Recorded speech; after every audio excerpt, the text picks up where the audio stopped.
Roland and House Wolffort succeed in reclaiming Glenbrook, but they cannot rest easy, for new dilemmas threaten to tear the kingdom apart. For one, the secret of Serenoa's birth come to light with Lord Simon's passing. Meanwhile, the newly crowned King Roland struggles to reconcile his ideals with reality after punishing the Royalists. Finally, there's the truth about the Roselle and the untapped salt crystals buried within the earth, revealed in a book to Frederica from her late mother. None of these revelations have an easy solution.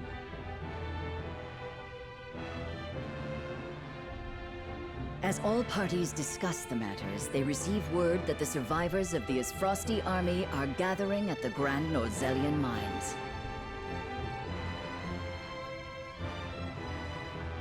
Forced to put all else aside to focus on driving out their foe, Serenoa and his comrades steel themselves for battle.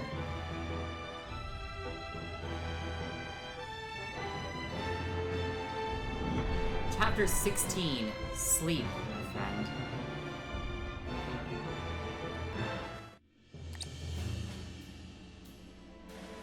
The remnants of the Isfrosti forces are gathering at the Grand Norzelian Mines. Or perhaps I should say they are rallying there, preparing to defend it to the last. Something tells me you're right. Gustadolf may have used Lord Dragan's murder as pretext for invading Glenbrook. Yet I believe his true aim was to seize control, not of our kingdom, but of the mines. Once Glenbrook fell to them, Esfrost did indeed continue mining operations, with notable zeal. Apparently, they transported huge shipments of what they excavated to the duchy, too. You mean iron ore?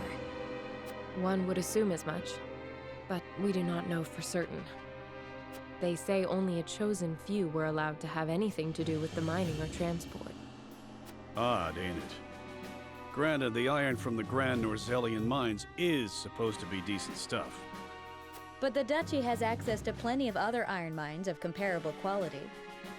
They've certainly no need to go to such pains to obtain resources from this one. You reckon there's something special about it? What my mother wrote of must be true. I've returned from scouting the Grand Norzelian Mines. There were no signs of miners or couriers anywhere. The enemy's numbers do not appear that great, but the soldiers were occupied with some task within the mine. I cannot say exactly how many they are. Thank you, Huet. Well done. Well, there you have it. The Isfrosti army is scheming something at the mines. Whatever they are planning, we cannot allow them to continue unchallenged. Then let us reclaim the Grand Norzelian Mines. And in doing so, we shall discover the Duchy's aims in due course.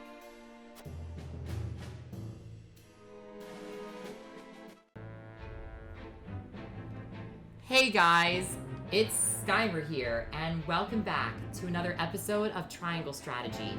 In the last couple of episodes, since I could not, have any discussion at all from the last episode, oh my gosh, the information revealed was insane. I mean, first of all, I would like to say that when Benedict was talking about how a lot of people can't be trusted, that there's going to be a lot of people out there that could still be spies. They could still be enemies in the darkness. I mean, while I agree with that there could always be snakes in the grass, we've traveled with these people for so long now. If they were willing to find a point when we were, on the verge of just feeling like it was a hopeless endeavor back when we were just basically clawing at anything just to get us a decent name and position in this land, especially when House Falks fell and House Talior betrayed us long time ago, we were basically just doing anything in our power to make sure that we could continue on with stuff, just with our lives and our, we were fearing each day in and day out. However, I don't know why Benedict would say such a thing like that. It seems very suspicious. Like he would target King Roland anyway, despite knowing that he had nothing to do with the order, to assassinate Lord Simon. But regardless, when it comes to Roland's declaration about the Royalists and having, you know, he destroyed them, a lot of them.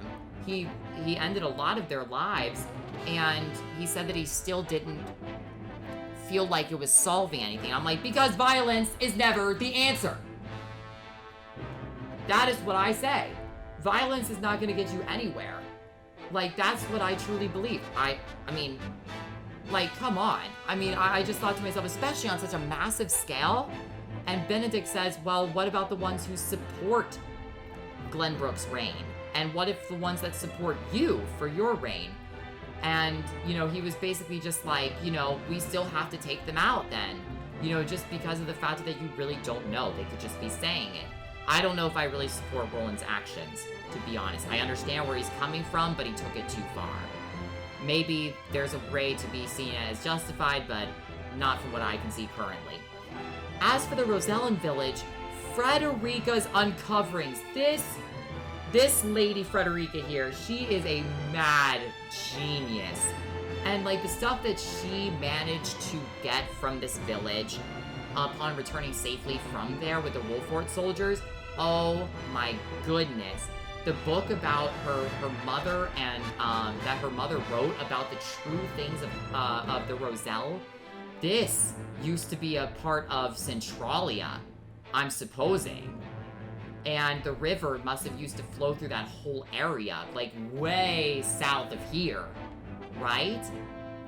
And so, that means that the source initially belonged to the Roselle, but when Hyzant took it over, they said, now we're gonna deem you as criminals, even though you initially took this land, and we're gonna hide every piece of evidence we can. We're going to burn all the books about your history. We are going to imprison you here in the source. We're going to force you into silence. You will not say a single word if you wish to spare your life. And at the fourth thing, they said, we are going to take this salt crystal pillar that is found within the source, and we're going to cover it with the statue of the goddess, to basically just hiding anything and everything they could about what used to be this beautiful water source. Insane. That could flip their entire... That could put their entire area and flip it on its head. Incredible. Frederica could have given us the one ticket that we need to free the Roselle, and feel like that I could potentially right my wrong, in terms of feeling like that surrendering them was a horrible mistake on my part. However, we need to also jump to the present day here, and we need to focus on the now with the mines. I have no idea what's buried within these mines that they are so concerned about. Gila's right. Their mountains that surround their land around here are covered in iron. So why would they want this land too? That doesn't make any sense. But some material or some resource is being mined from here that is far more valuable than the iron that's held within it. But before we delve into Hyzant's future story, since that is the only place where we can go for future main story, let's go into the next character story with my one of my favorite characters of today in this game. Gila reflects on both Frederica's growth and her own changes over the years.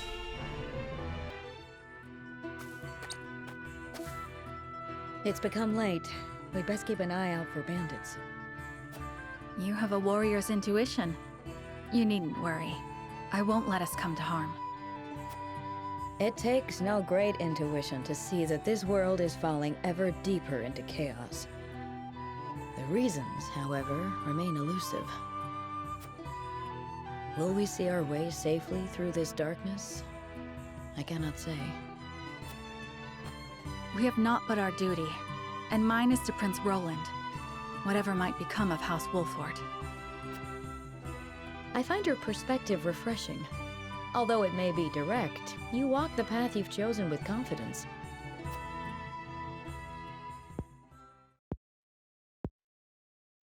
On the other hand, I often feel that I'm fumbling. I had thought Gustadolf to be a man of reason, but now I see that he will not hesitate to employ deceit to achieve his goals. In a manner of speaking, he and I are not so different. I, too, once hoped to have the influence to change the nation. At least, I told myself so. Really, all I wanted was to be free, and Frederica was simply a means to that end.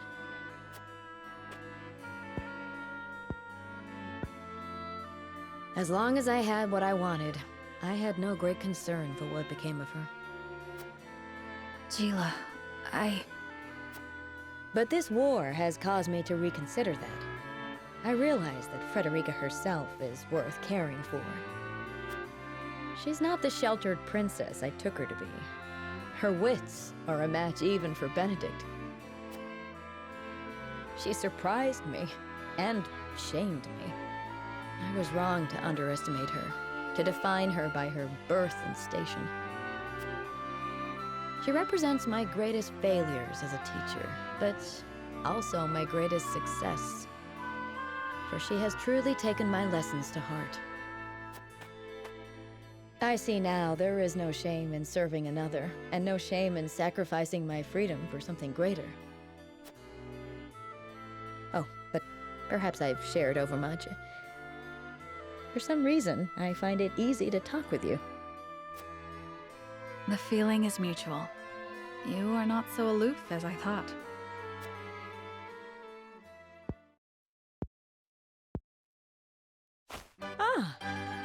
I just had a thought. When the war is behind us, I may very well open my own school. Of course, you would be welcome to join me. I would be master of the classroom, and you could be master of the training yard. We could teach our students the art of hawksmanship. Our riders would be first class. What should our school be named? You will come and teach with me, won't you? Not half so aloof as I thought.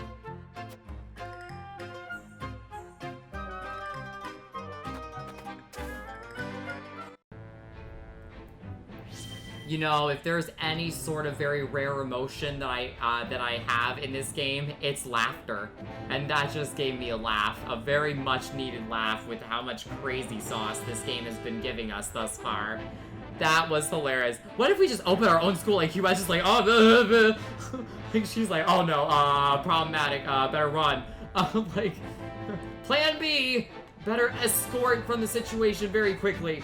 But anyway, but yeah, that was awesome. You know, but, you know, Gila, you know, she saw the true colors of Gustadolf come out. And that was to say that she only knew of him from what she knew when she initially went to Esfrost, because Gila is initially from Hyzant. She's not from Esfrost. She wasn't born there anyway. And when she went to Esfrost, that's where she ended up meeting Frederica, and then thereby joining House Wolfward along with her once, obviously, she was to be wed to Serenoa. But at the end of the day, she's such a sweet character, and a lot of people just, I mean, I would find it easy to talk to Gila. She's just kind of like, she's like the group mom for everybody. You know what I mean? Like, she's just the one that you go up to and talk to them, and they'll just give you advice, or at least hear you out. They might not always have advice, but they got something for you. Alright, so, here we go, continuing on with the main story at the Hierophant's Palace. The Saintly Seven gather at the Hierophant's Palace without Serenoa.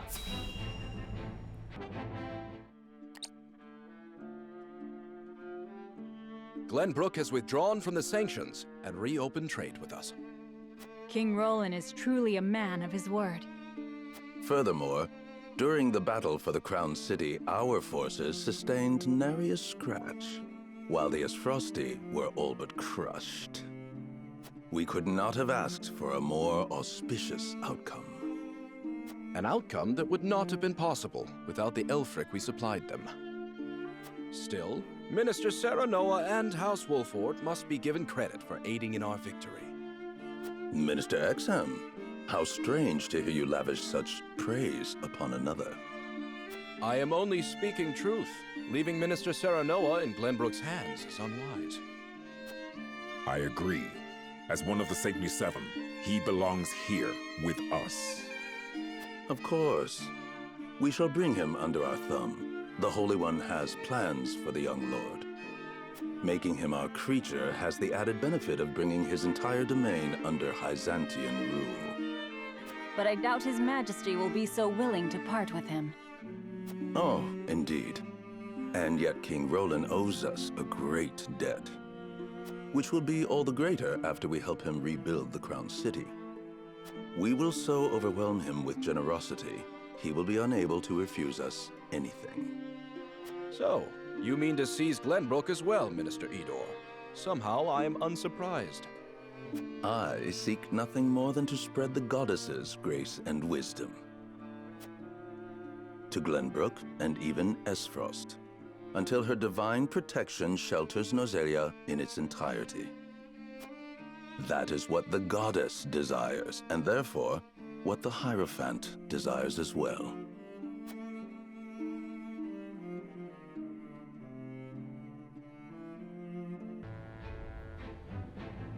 Wow, what a bold claim, Edor, to say that you want to use Serenoa as your creature. Well, just so you may not be so well aware, your spy left you for us and betrayed you. Rightfully so, considering how you feel about even one of your own Safety 7 to call Serenoa a creature that you're just going to have underneath your rule, and then you're going to take over everything. Little do you know that we have a powerful weapon called a book that's going to potentially slap everything that are the teachings, and just make them all seemingly fraudulent. So we'll see how well that goes for you in the near future. Alright, so before we head into Twins Gate, I know that I keep going into these character stories, but they are very wholesome and very awesome. So let's go ahead and go into the next one before we proceed to Twins Gate. The research Corentin spoke of in his drunken stupor seems to be making progress, but...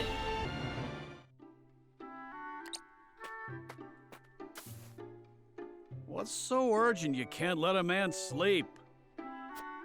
Nothing less than the completion of my groundbreaking research, Eridor. Oh. Well now, that is something. Indeed it is. I've managed to thermodynamically stabilize the quasi-liquid film forming on the surface of the... Yes, I've heard all that. Now tell it to me in words a man can understand. Right. Well, in layman's terms, I have created ice that never melts. See how simple... Did you say ice that never melts? That's mighty impressive and all, but what actual good does that do anyone? My dear, sweet, simple Eridor, we can use my creation to forge weapons with no need for iron. Sounds useful, if it works as you say. But how's the durability? Silly soldier. Do you take me for a fool? Of course I tested their durability. Worry not. A prototype shall arrive shortly. I bid you try it out for yourself. For better or worse, you're the most experienced soldier I know, and so I'd have you handle it first. That sounds big and important. I reckon I'll take you up on it. What news? Surely it's finished by now. Afraid not. I come bearing unfortunate news from the smithy. It seemed plenty sturdy at first, but shattered the moment he took a hammer to it. He says it has a long way to go before it can be used in place of iron, I'm afraid. Preposterous! My calculations were impeccable. Surely I have not forsaken my homeland in pursuit of a fool's errand. That's all a bit dramatic, isn't it? You can't have a breakthrough without breaking a couple of ice blades. You know what would wash away all that pain? A nice cold glass of spirits.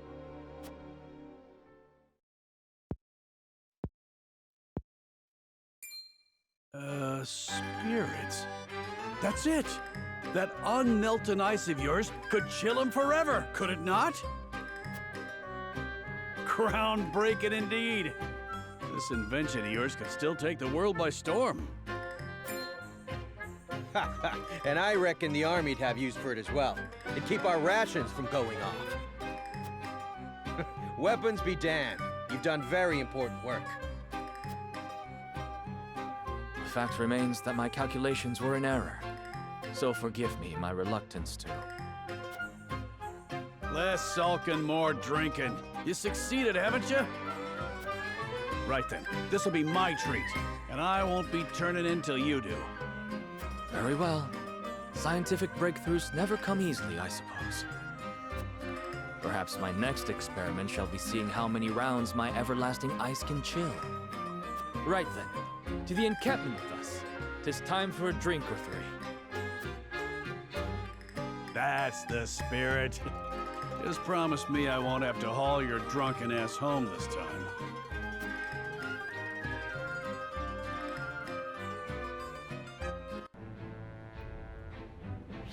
That was kind of a mood when Eridor was talking about, can you just say it in a way that a man can understand? Because like I've said before in the very first episode, I have the IQ of a walnut, okay? Like, he lost me at the very, like, first big word that he mentioned, okay? Like thermodynamically, I don't know what the hell that means.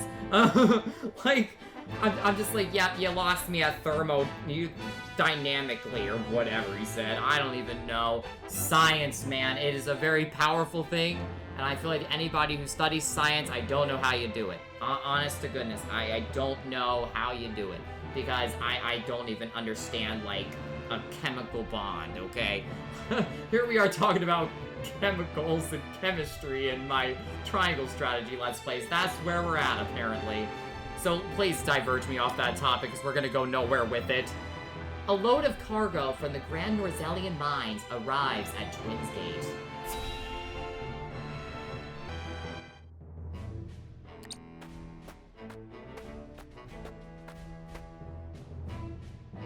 Is this all of it? Yes, my lord. This is all the cargo we were able to carry. Our comrades at the mine should be putting the final touches on everything right about now.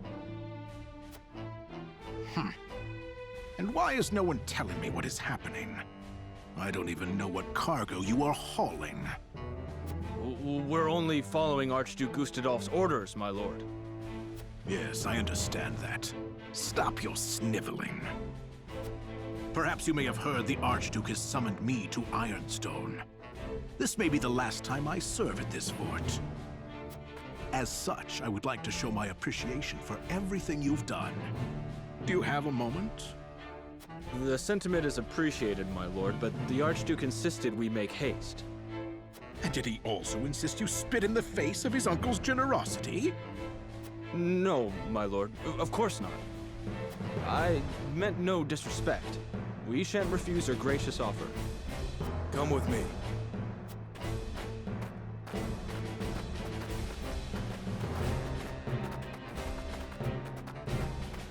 Can all that cargo truly be naught but iron ore? I suppose I shall have to find out what it is for myself.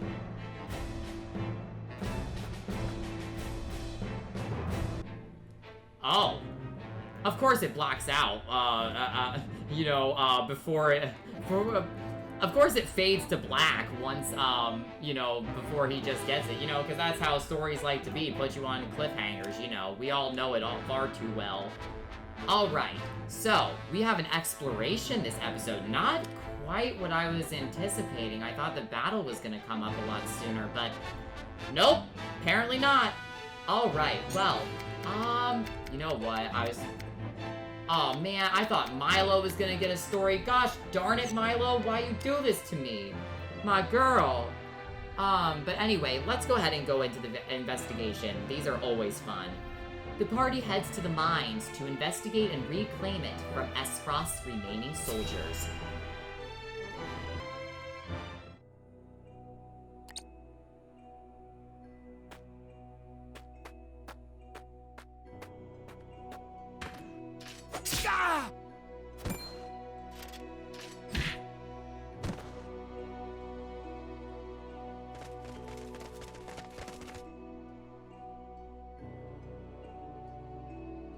Were those the only ones? I do not understand. There were far more soldiers here when I came scouting. They've mined more since the last time we were here. Perhaps the enemy is further within. Likely that's the case. But navigating these twisted tunnels ain't gonna be fun. Indeed, the enemy may be waiting to ambush us around any corner. I advise we familiarize ourselves with the nearby tunnels before we head any deeper into the mine, Lord Serenoa. Agreed.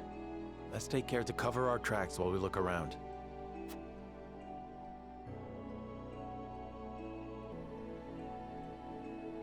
It appears Aesfrost has put a lot of effort into the mines.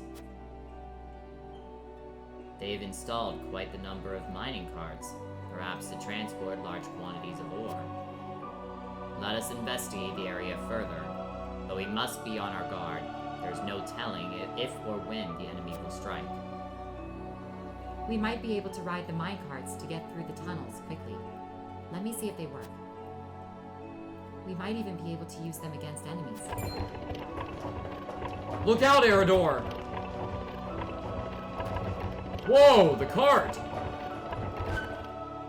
Phew, that was a close one. Thanks for that, lad. Let us proceed with caution. I would hate for anyone to get hurt by one of those carts. Wow, what is this? Is this one of Lord Dragan's explosives? They're all along the tunnel walls. We must be careful. Wow, this is so interesting. There's gotta be something super secretive in here that just a lot of us don't know about. Because I remember the last time we came here, it looked more like an abandoned mine than anything else. Does he just say the same thing? Yeah, okay. Alright, 2 large HP ranged recovery pellets, that's really good. Oh, there's switches that can activate from either side. Oh, that's really cool. Okay. And I can actually get into them? Too. Okay, interesting. So it's just gonna allow for, like, quick transport for enemies and allies. Interesting. Okay, let's go ahead and talk to some people. It looks like mining continued even after Dragan was killed. I cannot help but wonder if this is what Gustadolf wanted from the start.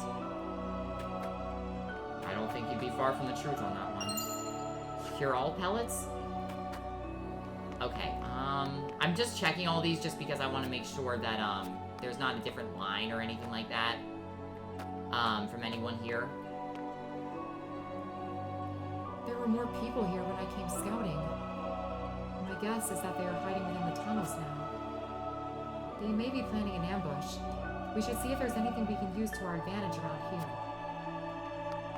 I mean, the explosives are one thing, but I don't know. They're okay. This cart was blocking something. I want to see what this is. Superior fiber. That's great. Oh, I think this is just for the cart, isn't it? Yeah, this is just for this cart. Okay. I mean, I'm getting... whenever I see the word examine now, I just have to press A. That's like the instinct now. Wow, look at how deep the mines go now. They're so much larger than what they were before. 3,500 coin there. Really awesome. Gila, what do you think about all this? I suppose the number of minecarts indicates how much work the Duchy has done in these tunnels. To think they've come so far in so short a time. It makes me wonder where their hurry is. I think their hurry could easily be to figure out some way to counter the goddess's shield, but they already have that, though. Which is interesting to me. Obsidian anklet. What? New equip item. I'm always loving these. Increases strength and magic attack, but prevents natural TP recovery at the start of your turn. Ooh. Natural TP recovery. Are y'all thinking what I'm thinking? Because I feel like Milo could benefit from this quite a lot, because she has a way to steal TP. But another unit that I see very reliably for this is Hasabara. Because Hasabara has the ability to gain TP as long as she uses her maximum movement.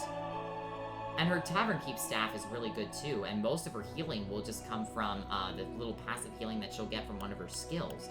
Most of these other units are going to need their TP to gain them naturally.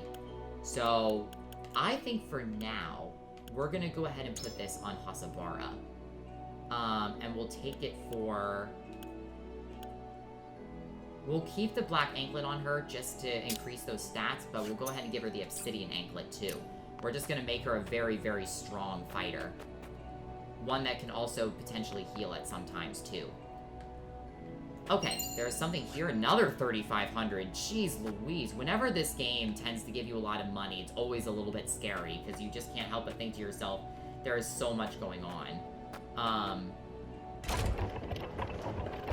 These cards just go every which way.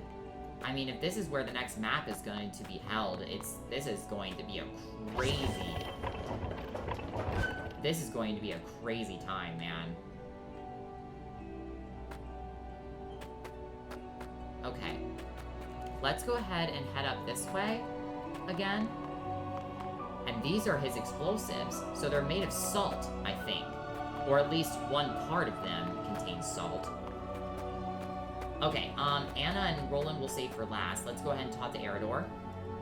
We don't know when the enemy will strike.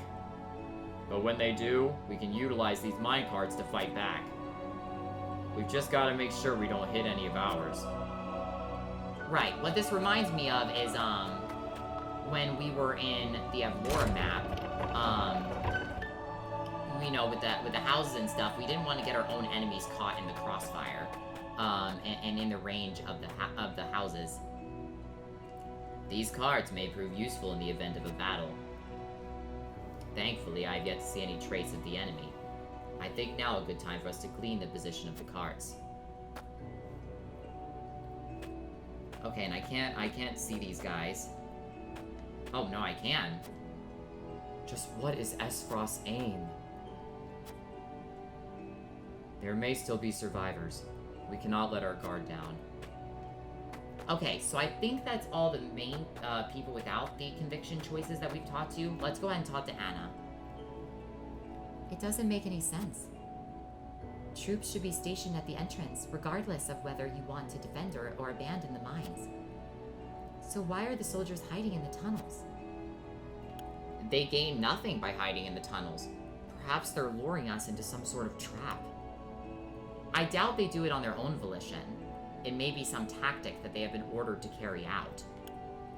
The burden of defeat would likely be thrust upon them if they return to the duchy. They might just be hiding, knowing they have no place to return to. That's not true. Whatever they're doing here, they're returning something and they're guarding something. So that's not being a burden of defeat. And, I mean, they may do it if they're... I mean, I don't think they're doing it of their own volition, now that I think about it, but... Because that's Gustadolf's order, probably. It may be a tactic that they've been ordered to carry out. I mean, that much is true, but I think what the problem is that they could be luring us in. They want us to come in and explore this, but they don't... Because there's nothing here that's very special. These carts are operating something to get to the entrance. It's quite possible. Even so, we cannot retreat. We must find out what Esfrost was doing here. I agree. No matter what they have planned, we will give them no quarter. Okay, is this a... No, that is a ladder right there, but... No, wait, no, that's not. That's just a fence. Okay. Let me just make sure there's nothing down here really quick, because this looks like a place where a secret might be. Nope. Okay, let me find my way up to Roland. Over, just like this. The mines were meant to be a symbol of a new age of peace between the three nations. Yet it feels no more than a distant dream now. What do you think should be done with the mines now, my friend? Why not leave them be for now? Someday the world will be at peace again and mining can resume. The mines are located in our domain within the Kingdom of Glenbrook. Let us manage them together as one of the Kingdom's assets. We can use it to rebuild the kingdom and as a place to work for those who have lost their jobs during the war. These two look really good. This one looks like crap. Just because you're like, oh, you know, we'll just leave him here. Yeah, with so many secrets, yeah, right. They've already fallen into the wrong hands, and we don't want to continue that streak. But you know what? This is technically in the Kingdom of Glenbrook. Let's use that together. Let's use that together. Indeed. After all, the mines do rightfully belong to the Kingdom of... No. They belong to us now, Serenoa. So we must decide what we will do with them. Then let us put them to good use for our people. Okay. Well, what an interesting thing. I mean, now we're finally seeing, like, the coloration and the design of these weapons. So interesting that salt is such a big piece of this. There are explosives everywhere. I have a bad feeling about this.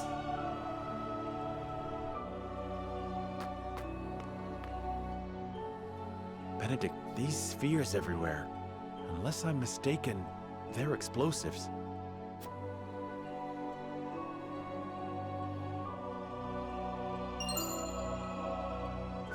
Yes, a means Lord Dragan devised for breaking through the bedrock. They aren't as powerful as blast crystals, but they are simple to set and can be manipulated to go off at the same time. Reckon I'll go collect whatever charges are left, my lord. Just to be safe. Thank you.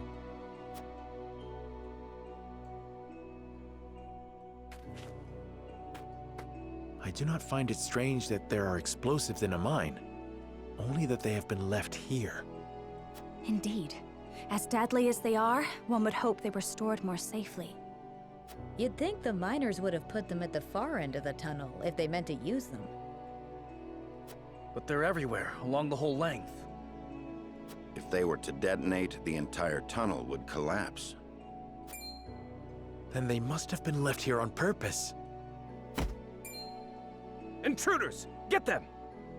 The Frosty army!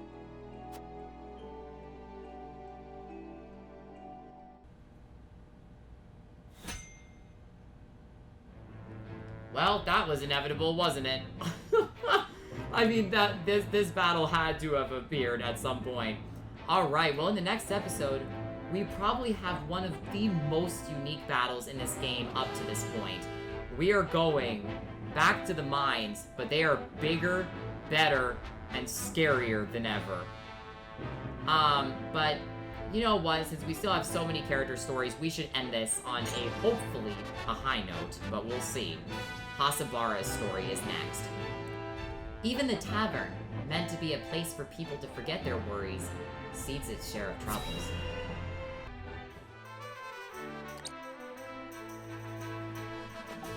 Go on, have another glass. I'm offering top-shelf drink for bottom-shelf prices tonight.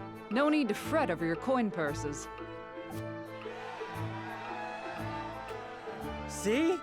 This is why we keep coming back. Nobody treats us better than our Hasabara. Quite the crowd tonight, eh? Good to see it. All thanks to you for supplying me with that mead. Thanks to my good fortune, you mean. I got it for so cheap on account of the batch not measuring quite up to the brewer's usual standards. Still, look at how happy it's made them. There's nothing I love more than seeing my tavern full to bursting like this. Thank you, Eridor. Truly. It's nothing, honest. Ah! And just like that, they've nearly drank me dry. Might have to close up early tonight. Celebrating something, Hasabara. Whatever it is, we'll drink to that. Pour us around. I wish I could. Seems the barrels have run dry tonight. But if you'll come back on the morrow... Run dry? You've enough for these drunkards? You can't spare a drop for those of us who are risking our lives for you on the battlefield? Ah! Hey! Who are you calling a drunkard? Don't you fools go spoiling the one spot of happiness we've had in a long while. Enough! My tavern's a place for forgetting troubles, not stirring them up. You do well not to look down your noses at the very people you've sworn an oath to protect. You want respect? Go out there and earn it by ending the war. Then there'll be drink aplenty to go around. You tell them, Hasabara! They're no better than us! You lot aren't blameless either, you know. These soldiers do put their lives on the line to protect yours. They get enough grief on the battlefield without you giving it to them off it.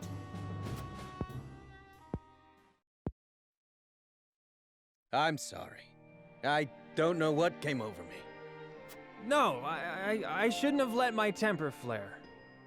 Look, there's still some drink left here. How's about you raise a glass together? Yeah. You can have some of ours, too. Well, don't mind if I do. Level head you've got on your shoulders there, Hasabara. It helped that you pitched in when you did. Ah, now that hits the spot.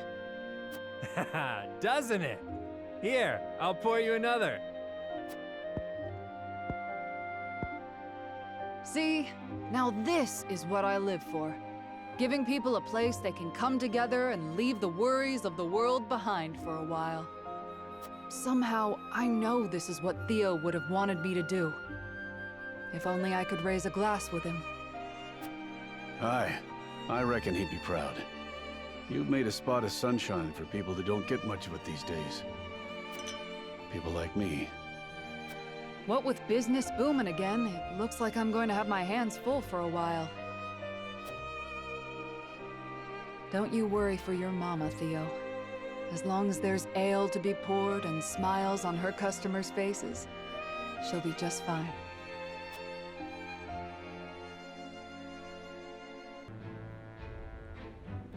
Hasabara is a badass woman. Oh my gosh, I love her so much. I mean, I remember I felt that her first story was just incredible. You know, how much that, you know, that her heart ached for the loss of her son early on, but how she wanted to, you know, to live on strong despite her son falling. And that was so powerful. And yet this time around, she spared nothing to say, you know, how she felt on that whole situation with the fight in her tavern. That was great. She just laid down the law, okay? Like, that was just incredible. Alright, what a way to end this episode on a high note. That is just what I asked for, and that is exactly what I received. Thank you, Hasabara. Thank you, thank you, thank you. This was Skymer, and I hope that you guys have a fantastic day. Bye, guys!